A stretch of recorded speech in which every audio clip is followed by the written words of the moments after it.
Hey, we're back. So, making your fighting character person thing, we got through this weird, like, intense hairdo dude before, just showing stuff. Anyway, talking about color this time. So, um, if we think about the old fighting games, like Street Fighter and all those other great ones from that time, like there's heaps of Capcom ones. There's so many Capcom fighter games. They had really strong color palettes, but that's because they were working with limitations of the machine at the time, which is good. It actually made them work really hard to make great designs. So, um, like, let me just do a quick Google. I'll show you.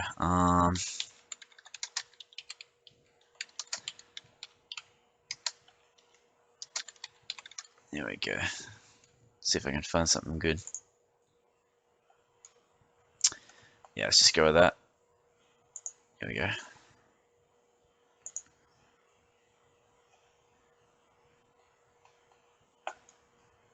Here we go. This is a great find. Look at all these characters.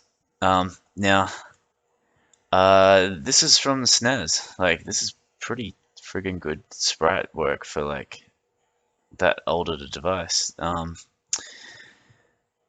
a lot of work in these things, and the main thing that they took advantage of was picking really strong but limited color palettes. The machine at the time was limited to so many colors, and so uh, on characters like this, let me see if I can go.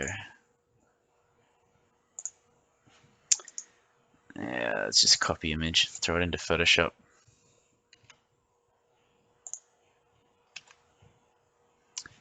Here's Birdie. With Birdie, they reuse a lot of his colors in different places, which is really good. They're quite clever about it. But you can see he's sort of got, at a quick glance, fit on. Let's go actual pixels, and then even zoom out a little bit more, so it's a bit blurry. At a glance, he's very few colors. Like if you ignore like minor detail colors, he's kind of like okay. He's got his skin color, some sort of main suit outfit color, and then usually they tend to pick like a accent color. So they've gone with yellow in this case. Cool. Uh, Even though we've got computers that can support intense amounts of color, I recommend avoiding that because, well, it's going to create more work for you. The more colors you do, the more work it's going to be on the animation side of things. So go fewer colors. You can get a great read and great um, characterization out of few colors as well. So go for it. So let's get in here.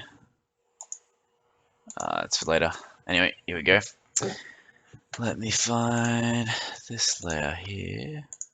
Yeah, cool.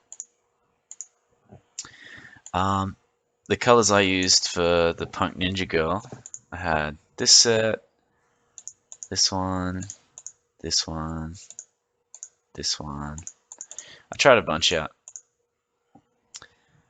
just so I could find some that I liked. Obviously, it's up to your preference as well.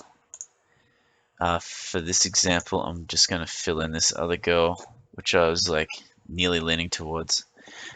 So, for me, when I'm testing these colors, I just go fat brush and don't worry about staining the lines or even filling everything in properly.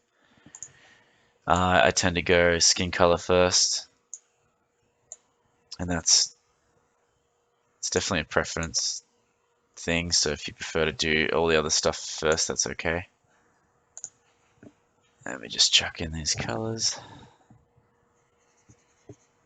No, I can't even read that from the background. Let's go like that. All right, cool. Dark tanny color for the moment. It'll do for now.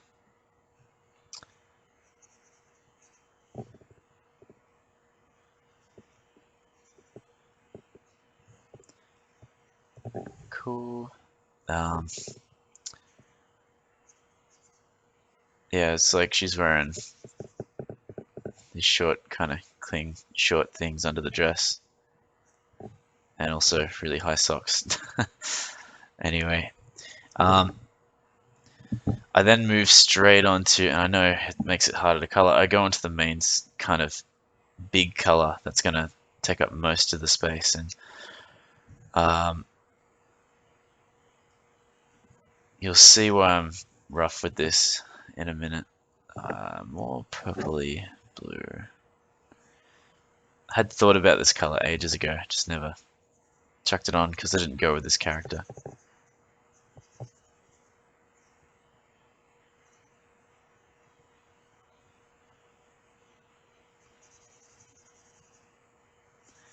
Actually, would have been fun. That's alright. I think all the characters here would have been half fun to animate, punch and stuff.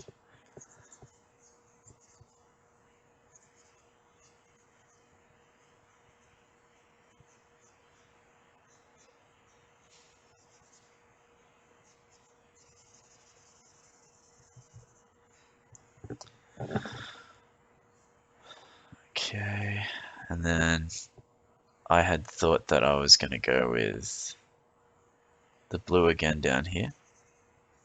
So trying to reuse colors and other spots. I know we don't color code how we dress very often, but fighting characters definitely do. I haven't fully decided what I'll do with this band thing here. Anyway, the other main, I then move on to my next main big color. So let's go on to,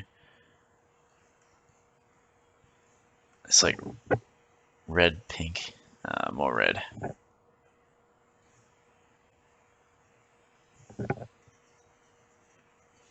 Yeah, I'll do.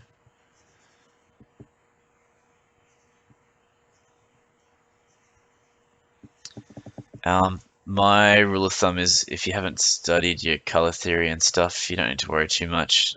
Color's sort of subjective, but my basic rule of thumb for fighting characters is have just three main big colors on your character, so the standout ones. Now I'd reuse this color in a few places. I've gone blue and red because they, I guess, complementary, which means they're sort of opposite on the color wheel. I know red pops against blue, that's why I've gone that way. This way.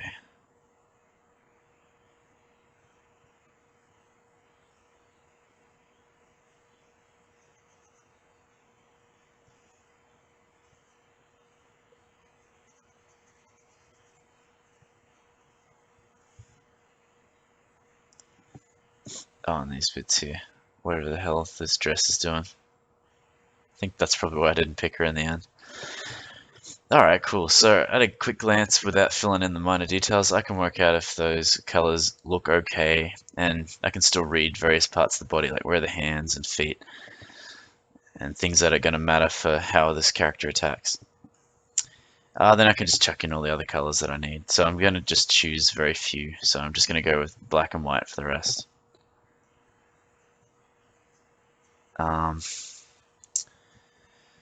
They say to avoid pure black when you're doing art. I think so when you get to your pixeling stage. While you're still testing your colors, I wouldn't worry too much.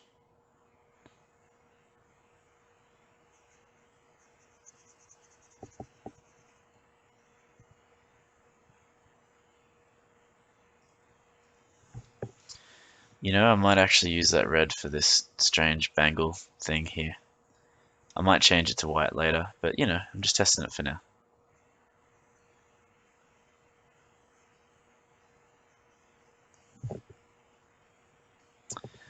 Sorting out your color palette early is also really handy because then when you get into the pixeling program, rather than trying to guess what your colors are, I can use the color picker here to see what the color values actually are. So if you look at Photoshop or any other main kind of art program, if I click on the selected color, it usually brings up this thing here, which shows you roughly where stuff is, but it also gives you the actual numbers. So RGB is pretty standard, or your hexadecimal values. So I'll show you later how to put that into the pixeling program that I use.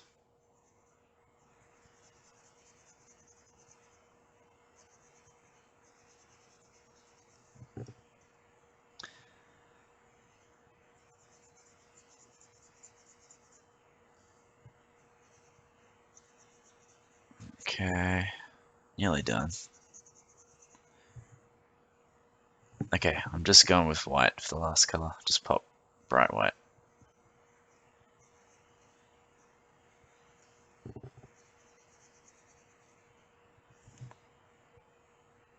Which I may use on the bangles actually. Bright white bangles with the pink accents, pinky red accents on them. Let's just fill it in again.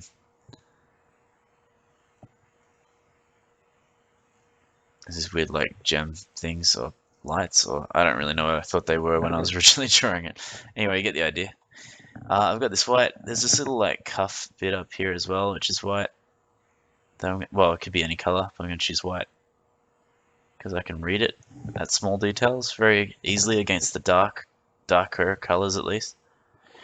All right, now I've got a very quick color summary here. Let's zoom out. Having one of those dumb moments. All right, here we go.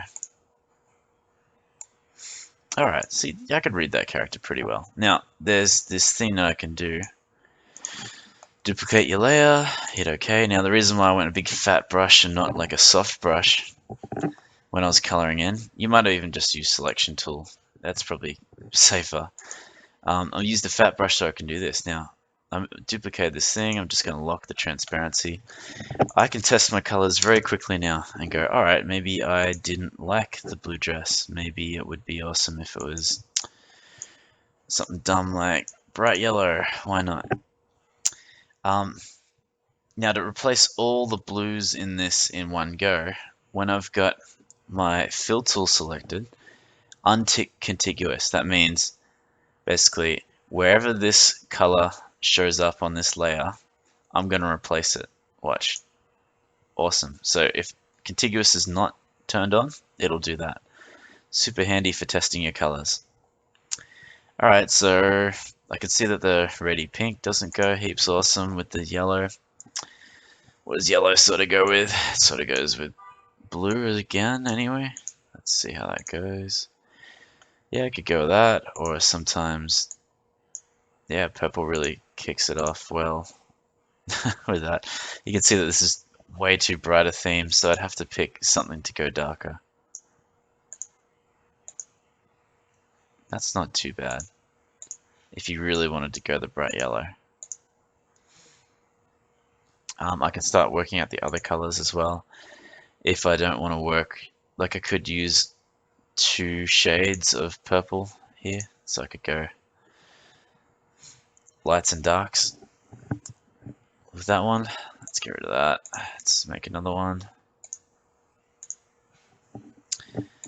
And we can just keep testing. That's the fun part about this part. That's great. You can just quickly like find out what colors suit what.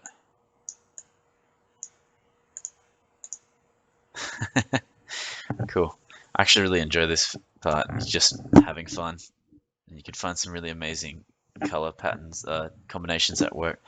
And the best part is you don't need to land on just one, because if you're making like a sort of traditional fighting game, they're going to have their alternate color palettes anyway. So if you find a bunch that you're happy with, usually like at least if you're 2-player game, you need a minimum of 2, or usually a lot of games go with 4, even 8, or as many as you want really. Then the more you got that you're happy with, kind of the better. Anyway, last bit of advice. My last bit of advice is when you're changing the colors in and out, make sure that if you're happy with one set, say I was really happy with this set, and I make another one, don't change where the cut colors are that you're swapping. So if I've decided that this is the next one, and then I decide, oh, but in this one,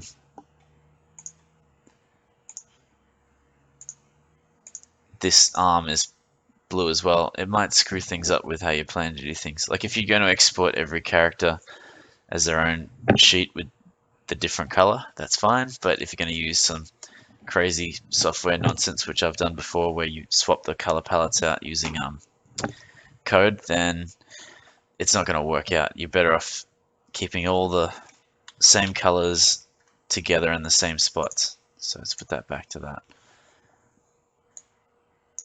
so that, you know, it translates well. Anyway, that's my advice at this stage for this thing. So if you're happy with this character and the colors, we can start moving towards pixeling, which the next lesson will be, I'll talk about sizing your character out. All right, that'll do for now.